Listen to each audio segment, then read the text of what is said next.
শেষ কয়েক বছর ধরেই পেস বোলিংয়ের সহায়ক পিচ তৈরি করছে পাকিস্তান। দেশটিতে প্রতিভাবান ফাস্ট বোলারের অভাব নেই। তাদের কথা মাথায় রেখেই তৈরি করা হচ্ছে পিচ। কিন্তু তাতে শাহিন আফ্রিদি, নাসুম সাহারা যে খুব একটা সাফল্য পাচ্ছেন না তা বলা চলে না। অন্তত ঘরের মাঠে টানা ৯ ম্যাচ তাদের জয়হীন থাকা সেই বার্তাই দিচ্ছে।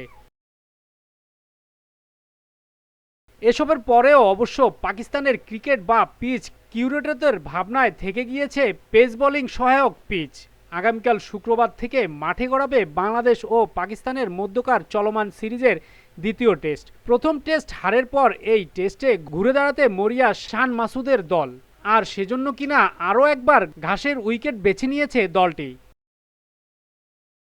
মাঠের খেলা শুরুর একদিন আগেই সামাজিক যোগাযোগ মাধ্যম এক্সে ভেসে বেড়াচ্ছে রাওয়ালপিন্ডির দ্বিতীয় টেস্টের পিচের ছবি, যেখানে পাকিস্তানের কোচ জেসন গিলেপসি সহ দলের কয়েকজন খেলোয়াড়কে হাসিমুখে পিচ পরিদর্শন করতে দেখা গিয়েছে।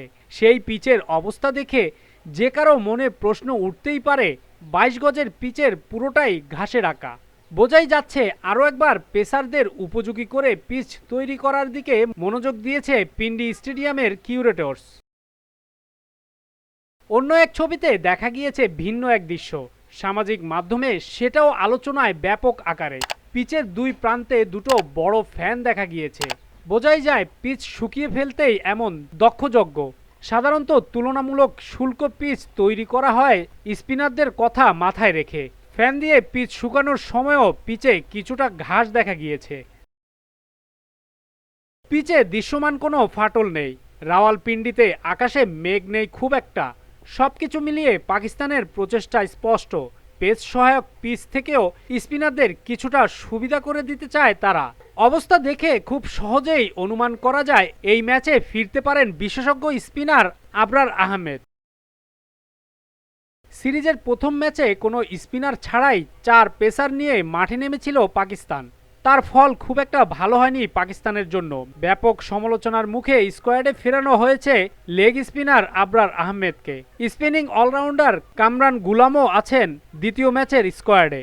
ধারণা করা হচ্ছে ২ কিংবা ৩ পরিবর্তন নিয়ে মাঠে নামবে পাকিস্তান। আর সেই লক্ষ্যই হয়তো ঘাসের উইকেট ও আর্দ্রতা কমানোর সর্বোচ্চ চেষ্টা চালাচ্ছে পাকিস্তান। অবশ্য এমন পিচের সুবিধা নিতে বাংলাদেশও মুখিয়ে থাকবে নিশ্চিতভাবে। এই ম্যাচে একাদশে আসতে পারেন পেসার তাসকিন আহমেদ, শরীফুল ইসলাম এবং হাসান মাহমুদরা আগের ম্যাচেই নিজেদের সক্ষতা জানান দিয়েছে। আর সাকিব আল হাসান এবং মেহেদী মিরাজের স্পিন জুটি তো ম্যাচই জিতিয়েছে বাংলাদেশকে। উইকেটের সুবিধা নেওয়া তাই খুব একটা কঠিন কিছু হবে না বাংলাদেশের জন্য। পাকিস্তানের এক্স হ্যান্ডেলে পোস্ট করা প্র্যাকটিসও দেখা গিয়েছে ঘাসের পিচে ব্যাট করার প্রবণতা।